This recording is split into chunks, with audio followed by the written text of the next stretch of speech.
wa asyhadu an la ilaha illallah wahdahu la syarika lah, lahul mulku wa lahul hamdu yuhyi wa yumitu wa huwa ala kulli syai'in qadir. Wa asyhadu anna Muhammadan abduhu wa rasuluh alladzi qad ballagha risalah wa adal amanah wa kashafal ghummah wa jahada fillahi haqqa jihadih hatta atahul yaqin. Allahumma shalli ala sayyidina wa habibina wa syafi'ina Muhammad sallallahu alaihi wasallam wa ala alihi wa sahbihi wa tabi'in wa tabi'ina tabi'in wa man tabi'ahum bi ihsanin ila yaumiddin, amma ba'du. Jamaah sekalian yang kami hormati, puji syukur kehadirat Allah Subhanahu wa taala, pada pagi hari ini kita sama-sama dapat berkumpul bermajelis silaturahmi, mudah-mudahan mendapatkan barokah dari Allah Subhanahu wa taala. Salat dan salam semoga tetap tercurah untuk baginda Nabi Muhammad sallallahu alaihi wasallam.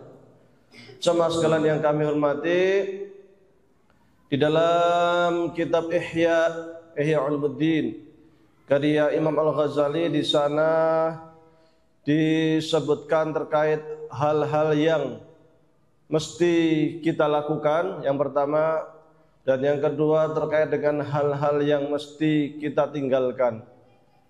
Karena di dalam ajaran Islam itu memang disebutkan terkait dua hal. Yang satu namanya ma'ruf, yang satu namanya munkar. Maka ada amar ma'ruf, nahi munkar.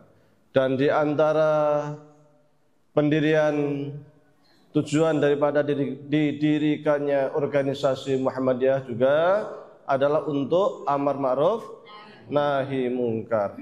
Maka para ulama kita sering menulis buku terkait dengan apa-apa yang kita itu harus melakukan hal ma'ruf, terkait juga dengan hal-hal yang harus kita hindari.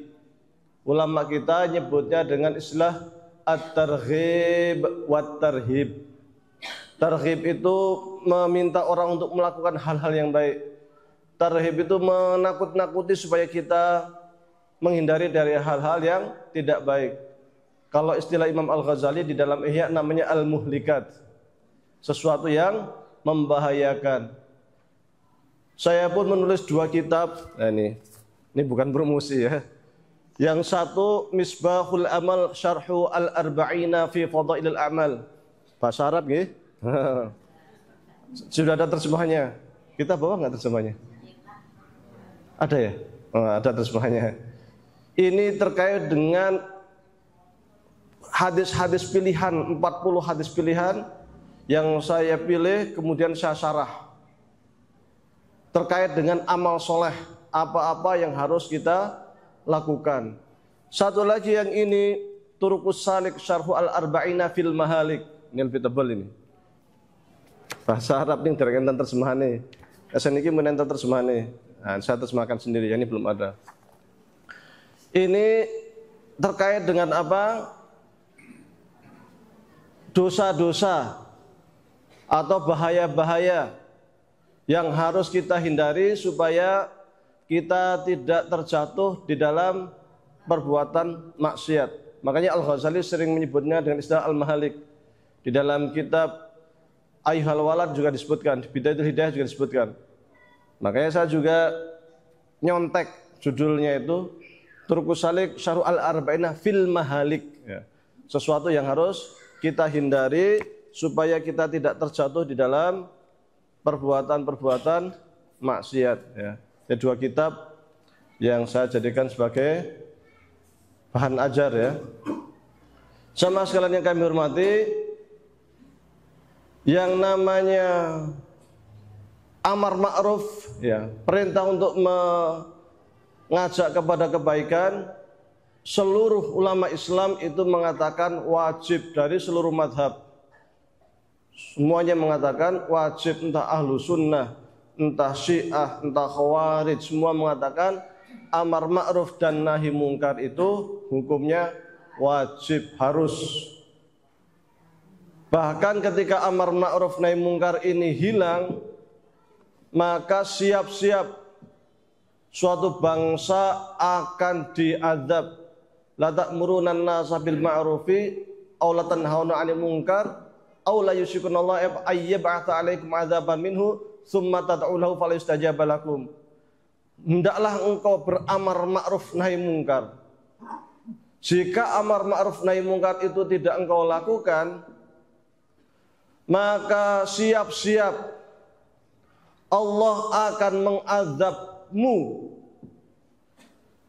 Pertama, yang kedua, dan ketika engkau berdoa, maka Allah tidak akan mengabulkan doa-doamu. Maka di dalam Al-Quran sering perintahnya itu watawasau bil haq, watawasau bis sabr. Kita selalu bersaling nasihat menasihati di dalam kebaikan.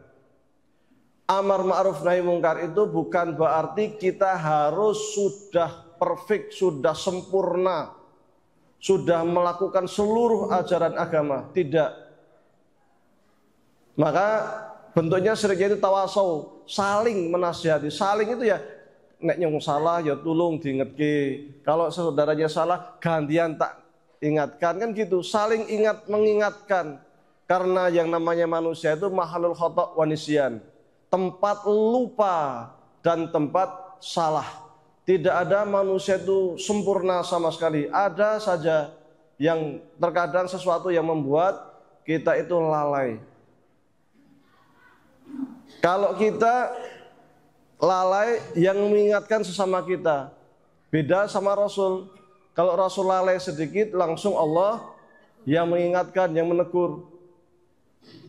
Karena apa yang disampaikan Rasul itu bagian dari syariat. Perkataan Rasul itu syariat, perbuatan Rasul itu syariat, bahkan Rasul diem itu syariat. Jadi apapun yang dilakukan Rasul itu syariat. Maka ketika sedikit yang menurut kita sebenarnya tidak salah, hanya kurang utama menurut di mata manusia, itu langsung ditegur oleh Allah Subhanahu wa ta'ala. Suatu kali Rasul sedang ceramah di hadapan orang-orang Quraisy, pembesar-pembesar Quraisy, dan mereka orang-orang Quraisy ini lagi khusyuk dengar. Maka harapan Rasul, ini orang Quraisy nek khusyuk dengar gini, mudah-mudahan mereka dapat hidayah, mudah-mudahan mereka dibukakan hatinya, mudah-mudahan bisa masuk Islam. Ini kalau tokohnya masuk Islam, bawahnya banyak pengikutnya. Kita pun kalau berpikiran sama seperti yang ada di dalam benak Rasul. Kalau ceramah di hadapan para pembesar, kepala sukunya masuk Islam, banyak pengikutnya, nanti akan banyak ikut masuk Islam, kan gitu. Datanglah salah seorang yang buta, Abdullah bin Maktum datang, ya Rasulullah, ajarin saya tentang Islam. Maka Rasul merasa terganggu. Tunggu dululah, ini saya lagi serius. Yang saya hadapi ini orang-orang tokoh-tokoh ini.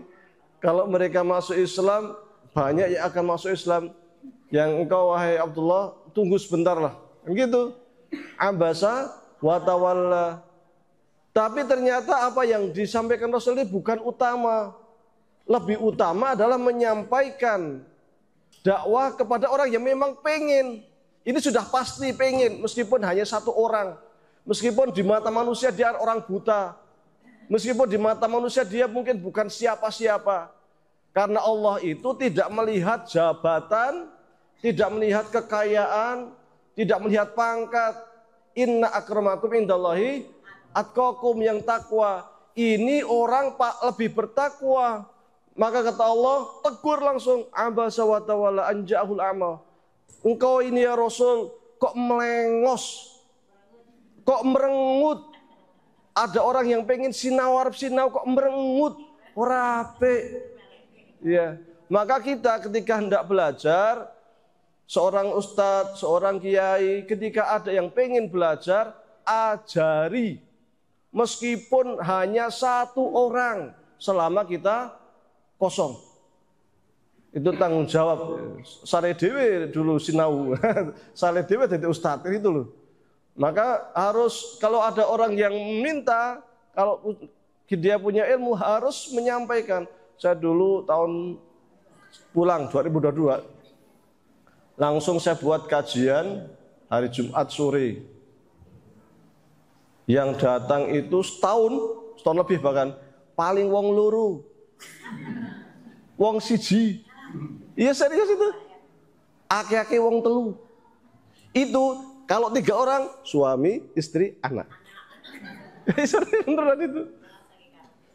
Itu, tapi ya karena ada orang yang pengen belajar, 1 orang datang, ya saya belajar. Ayo kita belajar gitu. Ya sekarang alhamdulillah ya kalau tak rubah jadwalnya malam Sabtu kita ngaji kitab takrib. Yang datang ya dari tengah-tengah desa ya ada, dari Ngelarangan, dari Kendal itu ya datang gitu kan. Lumayan lah nambah dari 3 orang 1 orang jadi 30 kan lumayan. Jadi 30 gitu kan. Karena tanggung jawab orang kalau sudah belajar, tanggung jawab ketika ada yang pengen belajar, ya kudu ngajar meskipun hanya 1 orang. Meski ngajar Iqra ya, saya juga ngajar Iqra juga saya. Ada 2 orang yang ya rondo sepuh nek sinau karo santri kan isin. Nah, ngajar akhirnya belajar sama saya 2 orang. Mulai Iqra juz 1. Saya jadi mulai Iqra juz 1 ya saya ajarin bar maghrib, ayo ini masih juz 1 baru sampai huruf ro. Wis rada sepuh wis 50 umurnya. Ya ora apa-apa. Enggak belajar itu kan enggak ada umur. Sampai meninggal ya selama masih ada nafas ayo sinau kan gitu. Maka orang yang sudah wah umurnya sudah 50, wah umurnya sudah 60 tapi udah bisa maca Quran, sinau, belajar. Jangan ngerasa isin nih, saya sudah 60 masa kayak Iqra. Ya ora apa-apa. Saya ngajar Iqra. Santri ini piro? Luru. Iya, santri kawak-kawak. Iya. Ajarin Aba, Ata. Iya, isin ora isin. Malam Kamis ya, kita ada tahsin di pondok itu. Ada tahsin. Yang ikut ya ada yang sudah 65 tahun, ada yang sudah 70 tahun. Tahsin. Yang diajarin apa? Surat Al-Fatihah. 1 bulan tok wis Fatihah ora kelar-kelar. Nek lidahe wong wis sepuh ora enggak lembut. Rok sekarang bener ngesuk kelalen. Bilang rok itu rok terus. Suruh bismillah bis gitu. Bismillahirrahmanirrahim. Bismillah kan. Ono huruf mim iki sekondi kan. Orang Jawa kan kalau huruf ba kan tambah mim. Makanya ITB itu berubah jadi ITM kan. Institut Teknologi Bandung. Bandung ada jadi ITM. Bukan Bandung. Nah, sama sekalian yang kami hormati, terkait amar ma'ruf nahi mungkar itu sesungguhnya bukan hanya untuk kita sampaikan kepada orang lain, tapi yang lebih utama itu kita sampaikan untuk diri kita sendiri. Dan itu sesungguhnya yang paling berat. Dulu Robi-robinya, nek Robi ki apa? Kiai Bani Israel itu sering menyampaikan ceramah di hadapan jamaahnya supaya jamaahnya melakukan ibadah, supaya sholat, supaya berbuat baik, supaya macam-macam lah, supaya tidak bermaksiat. Tetapi para kiainya ini kalau di belakang suka bermaksiat. Maka ditegur oleh Allah, atamuruna nasa bil birri wa tansawna anfusakum wa antum tatluna alkitab afala ta'qilun. Loh, wahai para robi, para kiai, kalian itu suka ceramah kesana kemari memerintahkan yang ma'ruf dan melarang kepada yang mungkar, tapi dirimu sendiri lalai, kamu tidak melakukan itu. Emang kamu enggak ngotak? Itu bahasa Al-Quran. Jadi bahasa Al-Quran bilangnya afala ta'qilun, emang kamu enggak berpikir? Maka di dalam Al-Quran dikatakan kabura maqtan indallahi antaqulu ma la taf'alun. Dosanya sangat besar di sisi Allah ketika kita hanya bisa merintah tok ning ora iso ngelakoni abot ya jargoni ya iso ngajar ora iso ngelakoni.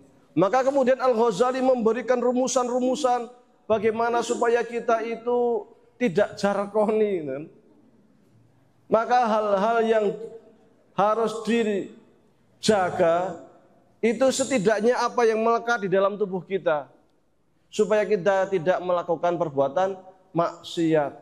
Maksiat itu apa? Aso. Maksiat itu kita enggan. Maksiat itu kita menentang terkait dengan apa-apa yang diperintahkan oleh Allah Subhanahu wa taala. Umat Nabi Muhammad itu aslinya sudah dijamin masuk surga. Maka Rasul mengatakan kullu ummati yadkhulunal jannah illa man aba. Pokoknya semua umat saya tak jamin masuk surga. Semuanya tanpa terkecuali. Illa man aba, kecuali yang enggak mau. Maka sahabat nanya, kok ono orang enggak mau mlebu swarga ki piye? Ya. Maka ada sahabat yang nanya, qalu ya Rasulullah, man aba? Kiranya siapa wahai baginda Nabi orang yang tak mau masuk surga? Kata Rasul, man ata'ani dakhalal jannah. Siapa yang mau taat kepadaku masuk surga. Wa man asani dakhalan nar. Tapi kalau dia itu bermaksiat kepadaku, menentang perintahku, maka dia itu akan masuk neraka. Maksiat itu ada beberapa perkara. Karena agama Islam itu juga terdiri dari beberapa perkara. Ajaran Islam itu yang pertama terkait dengan ubudiyah. Yang kedua terkait dengan ibadah. Yang ketiga terkait dengan muamalah. Yang keempat terkait dengan akhlak. Ya. Jadi sak Quran 30 juz, hadis Bukhari, Muslim, Nasai, Tirmidzi dan lain sebagainya digabung jadi satu, diringkas, isinya papat. Ya. Al-Quran 30 juz, hadis Nabi semuanya nek diringkas isinya papat. Yang pertama ubudiyah, yang kedua ibadah, yang ketiga muamalah, yang keempat akhlak. Ubudiyah itu terkait dengan bagaimana kita bertauhid, beribadah kepada Allah. Tauhid itu berkisar dari dua hal. La ilaha illallah Muhammad Rasulullah. La ilaha illallah itu sebagai ikrar. Ikrar itu artinya baiat. Baiat itu maksudnya sumpah setia, janji setia. Maka dulu pada zaman Rasul, orang kalau sudah berbaiat, sudah mengucapkan la ilaha illallah, maka semua yang disampaikan oleh baginda Nabi mutlak dia akan laksanakan karena dia sudah berbaiat. La ilaha illallah Muhammad Rasulullah, sudah. Semua yang Allah perintahkan lakukan. Semua yang Allah tinggalkan, yang Allah larang tinggalkan. Maka seluruh sahabat karena mereka berikrar ini dengan benar tanpa terkecuali, seluruh yang namanya sahabat menurut paham ahlu sunnah wal jamaah semuanya masuk surga. Ya, bayangkan sak generasi yang jumlahnya itu kisaran 124.000 sahabat, ya, ribuan sahabat ya, semuanya masuk surga. Radhiyallahu anhum wa radu anhu. Jadi Allah itu ridha kepada mereka, kepada para sahabat, dan sahabat itu ridha kepada Allah. Maka siapapun yang telah diridhai oleh Allah pasti masuk surga. Jadi yang masuk surga bukan hanya asyrah mubasysyirina bil jannah. Bukan hanya 10 yang dijanjikan Allah masuk surga, tetapi seluruh sahabat Nabi tanpa terkecuali dijamin masuk surga berdasarkan firman Allah, radhiyallahu anhum wa radu anhu. Allah ridha kepada para sahabat dan sahabat pun ridha kepada Allah karena mereka bertauhid, ikrarnya benar. Maka baginda Nabi Muhammad mengatakan, khairul qurun qarni, tsummal ladzina yalaunahum, tsummal ladzina yalaunahum. Sebaik-baik masa sepanjang zaman itu adalah masaku. Apa itu? Rasul dan para sahabat. Kemudian masa setelahnya yaitu para tabi'in. Kemudian masa setelahnya yaitu generasi tabi'in. Generasi sahabat, generasi tabi'in, generasi tabi'in ini adalah kumpulan orang-orang soleh, kumpulan orang-orang yang bertakwa, kumpulan orang-orang hebat yang terbaik sepanjang sejarah. Maka kalau kita melihat 3 generasi awal itu memang generasi top. 3 generasi awal itu muncul orang-orang yang luar biasa. Kalau sahabat semua sudah paham lah. Zaman-zaman setelah sahabat muncul para imam-imam madhab. Imam Hanafi, Imam Syafi'i, Imam Maliki, Imam Hambali, Imam Thawri, Imam Tabari, Imam Muzani dan lain sebagainya. Banyak sekali. Imam Thawri. Para imam-imam besar, ulama-ulama besar yang otaknya itu lebih besar dari hard disk. Lebih besar dari komputer. Iya, memang luar biasa. Sampai sekarang belum ada yang menandingi mereka. Meskipun kita sudah punya laptop canggih, sudah punya maktabah syamilah, tapi dari sisi kecerdasan, kehebatan, kebersihan jiwa, susah untuk menandingi generasi awal. Mereka itulah yang kemudian oleh Imam Al-Baghdadi disebut dengan generasi salaf. Kenapa disebut salaf? Karena setelah lalu lama generasi sahabat, generasi tabi'in, tabi'in. Mengapa mereka menjadi generasi terbaik? Di antaranya adalah ubudiyah, tauhid mereka benar. Indikasinya sederhana, ciri-cirinya sederhana. Nek wong muslim kok isih wulan suro, terus nyadran nyembelih wedhus kikile karo ndase pendem. Nah, iki mesti tauhid ora bener. Njur duwe keris-kerise ditokke dikumbah pakai air 7 rupa. Nah, kembang warna 7 iki mesti tauhide kurang bener. Njur bengi-bengi malam 1 suro jam 12 bengi adus nang Kali Tarung. Kungkum, wah, men sepet entuk jodoh, men entuk rezekine akeh. Ini berarti tauhidnya kurang bener. Zur maring yojo, ono skatenan pas gerbegan, wah gerbek kan? Gunungan rebutan buah-buahan kan ada buah dapat rebutan simpen gawe luru berkah. Ya. Jor haji apa ya haji? Haji tawaf gak gunting kain Ka'bah utul. Gak simpen ganggu plok gak jimat. Lu orang Indonesia ngono nganti ditangkap polisi Saudi. Wah jangan isin-isin kisah bangsa Indonesia. Wong Indonesia nang Saudi isih motong kiswah Ka'bah taruh di peci. Yo ono tuh.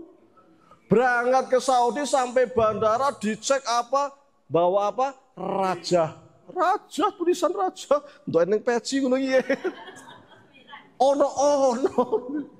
Ditangkap oleh polisi Saudi kon Bali.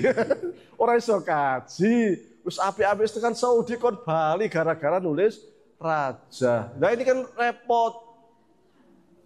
Kitab suci kita itu Al-Qur'an dan Sunnah. Rasul sallallahu alaihi wasallam kudu primbon. Beda, kudu mujarobat. Ya yo ngerti Mujarabat yang duwe bukune. Butuh Syamsul Ma'arif Kubro sing nggo nyantet sing sering buat raja-raja. Ya yo ngerti yang duwe bukune. Bukune tukune nang Kairo. Ya nang Kairo ono jebule. Ono. Loh. Ahli sihir terhebat di mana?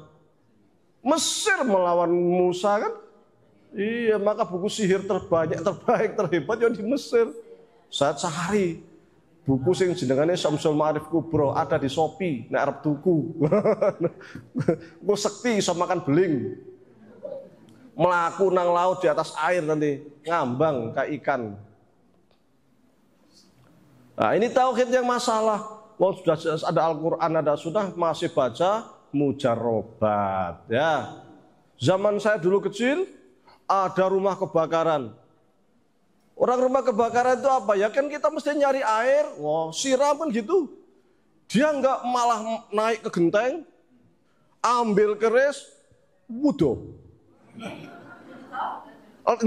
Sambil duduk menghadap ke tempat yang yang kebakar, kerisnya dingin lagi.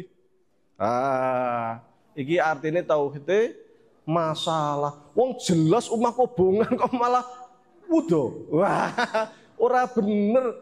Malah ente-entean mestinya kan cari air.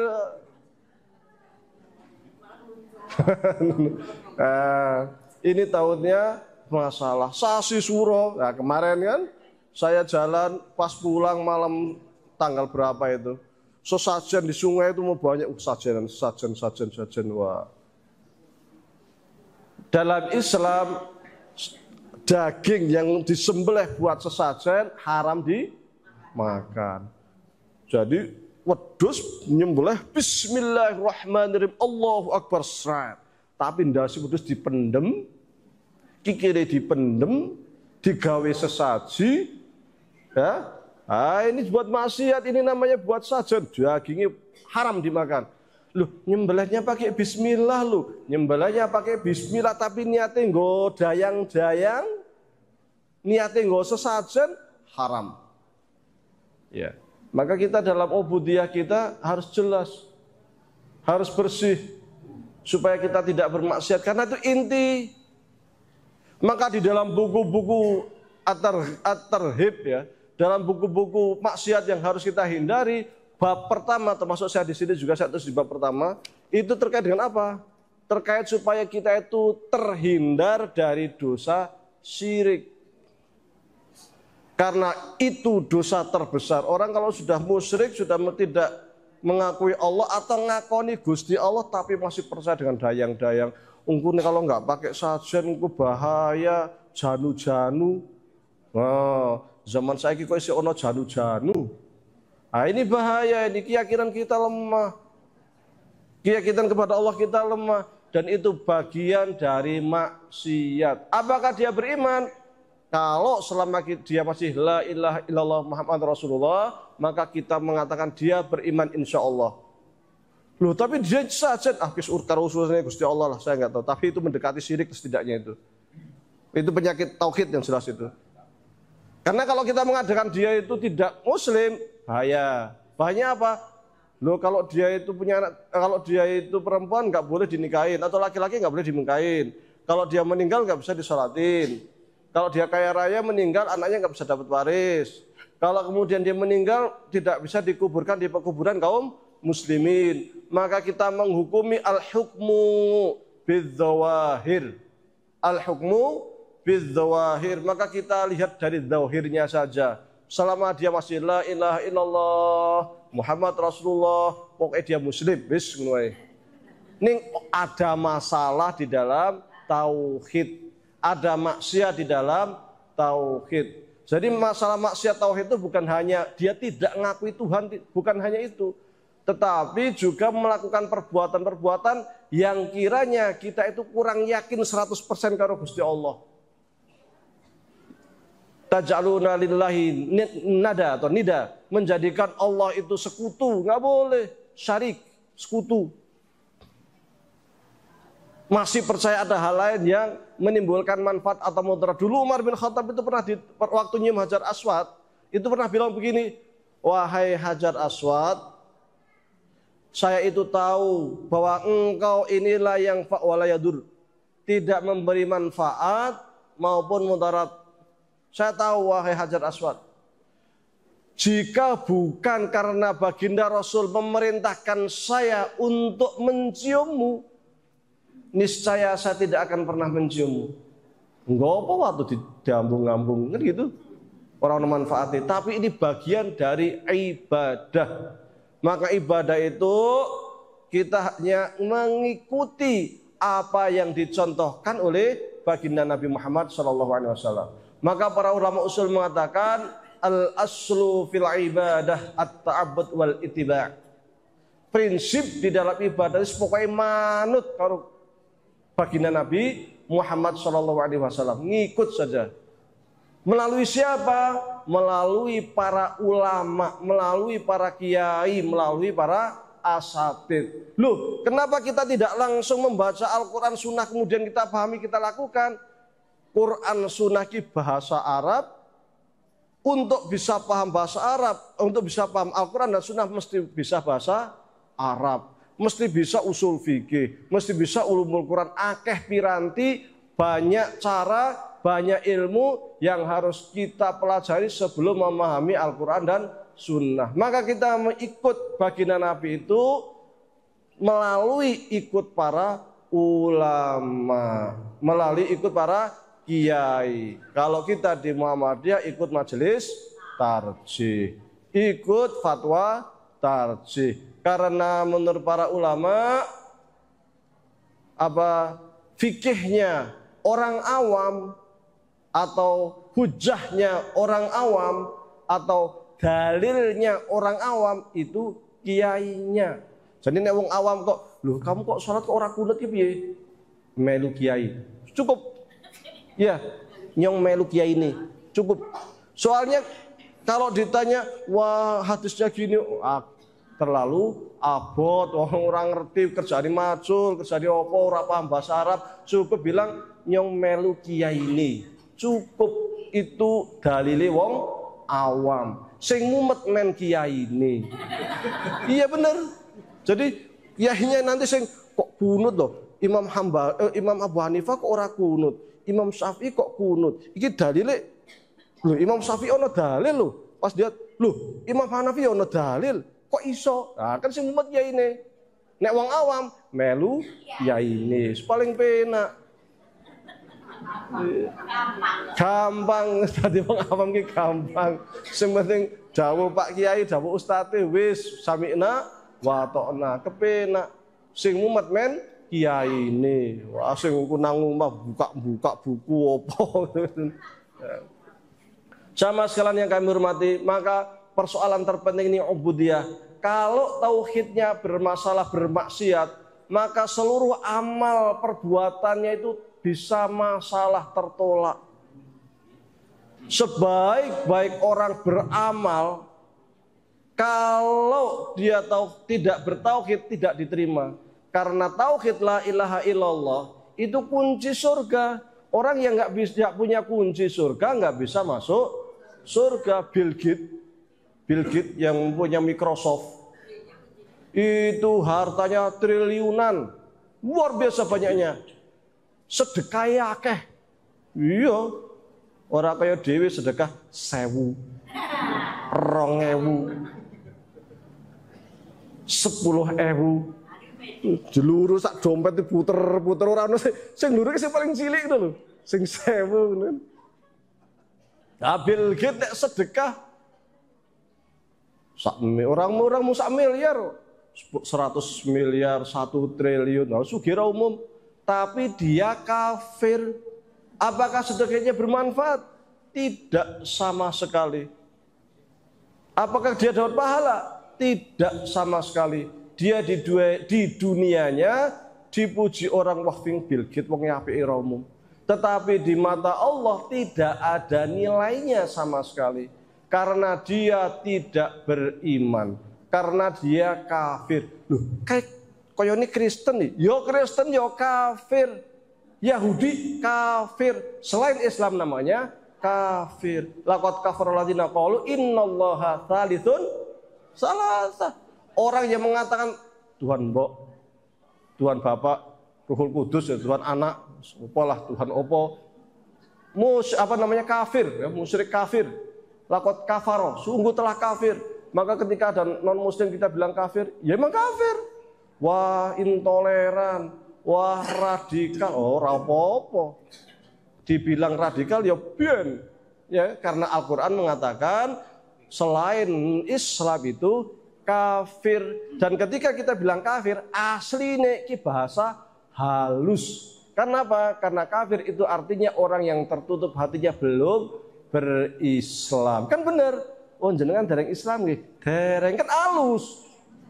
Nek bahasa Quran ini jenengan kafir nggih. Oh. Padahal podo. Jenengan boten Islam boten. Jenengan kafir.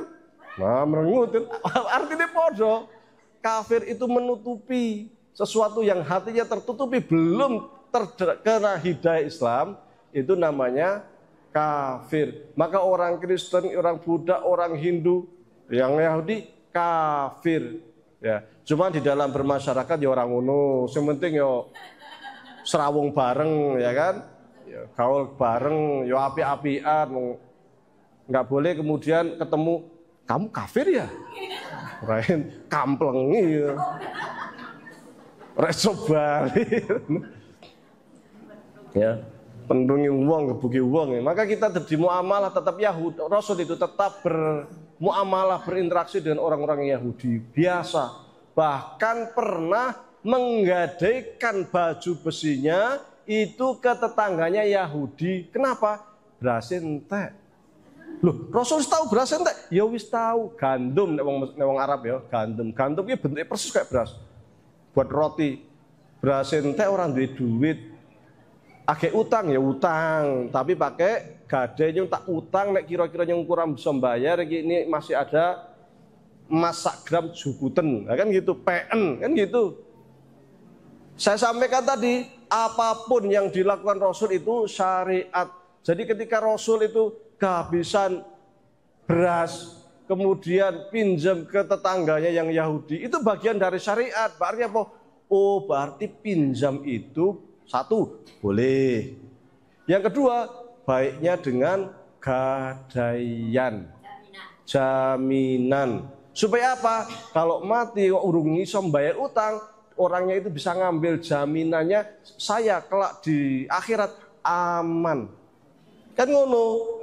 Soalnya bahaya orang meninggal isin duwe utang. Wah, bahaya. Mbok amale saakeh setinggi gunung, setinggi langit, ora iso mlebu swarga. Utang piro utange? 1000. Loh, ming 1000 iya klalen. Bakso tuku bakso ora ono pecahan kurang 1000 urung dijujuli klalen. Gara-gara 1000 tok, aduh. Menghalangi dia masuk surga. Maka bahaya. Hutang ini hati-hati ya. Harus hati-hati. Harus ingat, nek duwe utang harus ingat. Ojo malah pura-pura lupa. Nek ditagih, ndak iya yang mesti utang. Koyone ora. Pura-pura lali. Ya ini masalah. Karena ini terkait dengan hak manusia. Hak dengan manusia lebih berat daripada hak Allah. Nek ora sembayang 40 tahun terus tobat, insya Allah di ngapura ke Gusti Allah, tobat nasuhah. Ini nek duwe utang mbok tobat, istighfar, nek urung minta maaf, belum mengembalikan hutangnya, belum dimaafkan sama Allah. Kata Allah, loh itu urusannya dengan hambaku, bukan dengan saya. Kenapa minta maafnya ke saya? Minta maaf dulu kepada hambaku, kan gitu.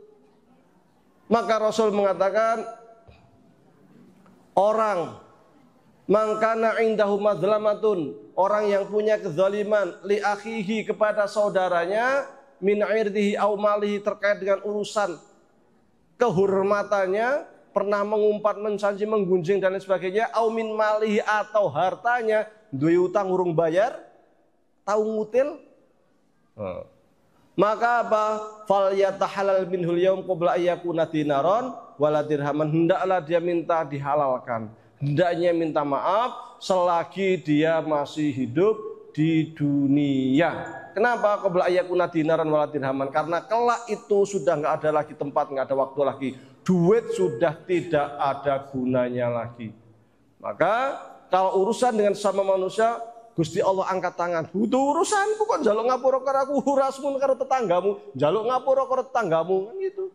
Maka lebih berat kalau kita punya maksiat, pernah punya utang, ngutil sama sesama muslim, harus minta maaf. Pernah ngurangin timbangan, oh bahaya, dosa besar. Kaum Syuaib ngurangin timbangan, diazab oleh Allah, balik tanahnya. Nek ngurangin timbangan itu paling saon nggih, rong on, telung on. Ha nek ngurangin timbangan yang jukut duit nganti 370 triliun. Kira-kira azabnya priye?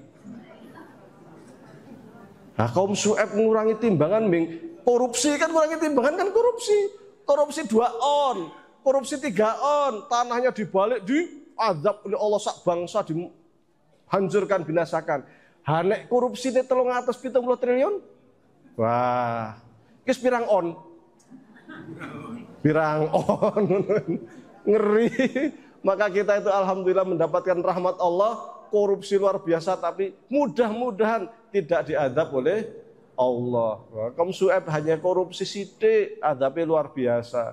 Rahmat dari Nabi Muhammad SAW, azab kita kaum muslimin ditunda sampai hari kiamat. Ini nek saking bejujake ya nang dunya diadab juga. Nek terlalu bejujak, nek kira-kira bangsa kita wis bejujak gurung ya. Wis ora karu-karuan gurung ya kan. Ini kan masalah ini, bahaya. Maka kita harus banyak-banyak istighfar. Ya. Maka pondasi utama itu tauhid la ilaha illallah, karena itu kunci surga.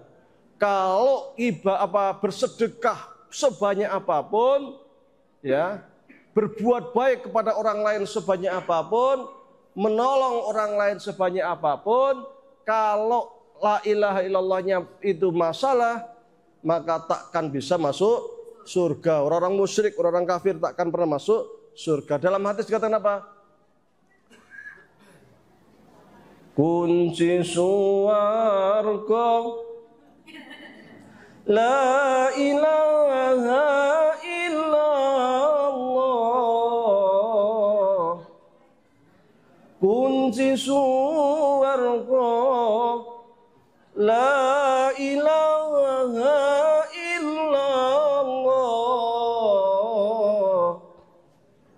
La ilaha illallah Muhammadur Rasulullah. Ini hadis loh.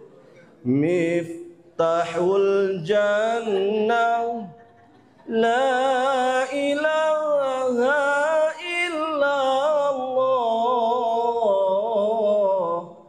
Miftahul jannah la ilaha illallah. La ilaha illallah Muhammadur Rasulullah. Sholawatan. Kata Rasul itu begitu, kunci swarga la ilaha illallah. Maka ini yang harus kita pegang kuat-kuat, ikrar ini. Kalau kita sudah ikrar, sudah bersyahadat, maka apapun yang diperintahkan Rasul, wis sami'na wa ata'na. Maka kalau di dalam kitab Lubabul Hadis itu sering dianjurkan supaya kita itu selalu sering-sering membaca kalimat tauhid la ilaha illallah, la ilaha illallah, la ilaha illallah, la ilaha illallah. Membaca tahlil. Dadine loh, tahlilan. Ya, baca tahlil. Pahala baca la ilaha illallah kok pahala. La ilaha illallah, la ilaha illallah, la ilaha illallah, untuk mewujudkan ikrar kita, keyakinan kita. Jangan jadi seorang muslim kok alergi karo tahlil, itu nggak boleh. Di fatwa tarjih itu disebutkan ya, nggak boleh. Tahlil itu apa? La ilaha illallah. Dan di dalam Al-Quran sering dikasih disebutkan terkait lafal la ilaha illahu, la ilaha illahu. La ilaha illallah. Karena itu kunci, maka itu yang harus kita pegang kuat-kuat, karena dengan memegang kunci ini ketika kita beramal soleh, insya Allah kita akan bisa masuk surga. Ini namanya ubudiyah, ya, terkait dengan ibadah, terkait dengan keyakinan. Artinya kita yakin Allah itu yang menciptakan kita, Allah yang memberikan rezeki kepada kita, Allah yang mengatur hidup kita. Dulu ketika kita di kandungan, baru umur, ya, 40 hari, ya. 40 hari ping telu piro? 120, 4 bulan. Ketika umur 4 bulan itu kita ditanya, alastu birabbikum? Qalu bala. Aku Tuhanmu bukannya? Disumpah, maka di dalam kandungan kita semuanya menjawab bala. Benar ya Rasulullah, benar ya Allah, Engkau ini adalah Tuhanku. Jadi semua kita sejak di kandungan itu sudah berikrar mengatakan bahasanya tiada Tuhan selain Allah. Maka orang dalam kondisi apapun, meskipun dia itu tidak percaya Tuhan, naik kepepet mesti percaya. Mesti. Maka kalau naik pesawat, bila naik pesawat itu goyang, badai, wong kafir di barat pun, oh my God, menyebut Tuhan juga tuh. Tuhan juga padahal orang tahu kenal Tuhan, orang nek wong Kristen ya ora tau nang gereja bareng. Ning pas kondisi kepepet ya oh my God juga ya Tuhan tuh. Pas Covid kemarin, pas Covid awal-awal itu, wah gereja ya kebak lagi. Saiki sepi meneh. Kenapa mereka yang biasa tidak ingat Tuhan juga gitu. Sebab kepepet. Orang di kapal tiba-tiba ada badai besar, arep njaluk tulung sapa? Meskipun dia nggak pernah sholat, nggak pernah zakat lali, nggak pernah ibadah, mesti ingat pengiran Allah. Ndongo, selamatkan saya. Mesti. Karena sesungguhnya di dalam hati kita yang terdalam, setiap manusia itu sudah la ilaha illallah. Mesti. Hanya kemudian kalau dia dikasih nikmat, ingkar, lupa semua kan. Orang kalau sudah tidak la ilaha illallah, tidak mengakui Tuhan, fatal dampaknya. Karena apapun yang dia lakukan di dunia itu dianggap baik, dianggap halal. Bisa dibayangkan dulu kekejaman PKI. Luar biasa, kenapa? Enggak bertauhid. Besok rasah zaman bin zaman saiki, lihat itu di Palestina. Ya kan? Betapa kejamnya. Ya begitu. Kenapa? Karena mereka itu tidak bertauhid. Maka tauhid ini penting. Kalau orang udah nggak tauhid itu udah semuanya menjadi boleh. Rasa ado-ado. Di negeri kita kaji iyo, umroh iya. Ning kok ya tega korupsi 300 triliun umpamane, 200 triliun. Kok ya tega? Kok ya ora wedi karo pangeran? Kok nggak merasa bahwasanya wah nanti ora kroso. Karena masalah di sini. Orang kalau sudah masalah tauhid, masalah kabeh. Nggak ngerasa kalau hidup itu diawasi oleh Allah. Seberapa panjang sih hidup kita itu? Yang namanya manusia, masih bayi meninggal, ya pantes. Remaja meninggal, pantes. Apa meneh? Sepuh, pantes sih katok kan. 90 tahun meninggal, ya pantes kan. Wis wayahe ngono jarine kan. Maka kalau kita umurnya sudah 60 ke atas, nah lampu kuning. Tinggal nunggu waktu. Kis dengan swidak, ngisuk swidak siji, semeh iki swidak loro, swidak telu, swidak papat wis entuk bonus sak tahun, wis entuk bonus 2 tahun kan gitu. Karena kita semakin lama itu semakin mendekat. Ajal itu kalau waktunya datang tanpa kula nuwun. Seger buget tau-tau pulang turu ora tangi ya iso. Kepleset sithik tiba meninggal ya iso. Ya pantes. Ya? Mati itu idza ajal wala istaghfiratan wala istaqdimun. Nek wis wayahe teko ora iso ditunda meskipun hanya sedetik. Ora iso. Maka ada orang yang alhamdulillah lagi sholat tahu-tahu meninggal, lagi sujud tahu-tahu meninggal ada, tapi ya ada lagi minum meninggal ya ono kan. Nah, ini masalah, maka kita harus selalu siap siaga. Kapan ajal meninggal kita tidak tahu. Maka kapanpun kita harus siap, karena ketika Allah bilang pulang, pulang. Nggak ada yang bisa nanti dulu ya Allah saya belum sholat, ora iso. Pulang. Maka inna lillah wa inna ilaihi raji'un. Maka perlu kemudian kita selalu perbaiki tauhid kita. Tayyib, sudah jam 7 lewat ya. Ubudiyah, ibadah, muamalah, akhlak kapan-kapan nek ono waktu. Aku qouli hadza wa astaghfirullah li wa lakum. Sekiranya kurang lebih mohon maafkan. Assalamualaikum warahmatullahi wabarakatuh.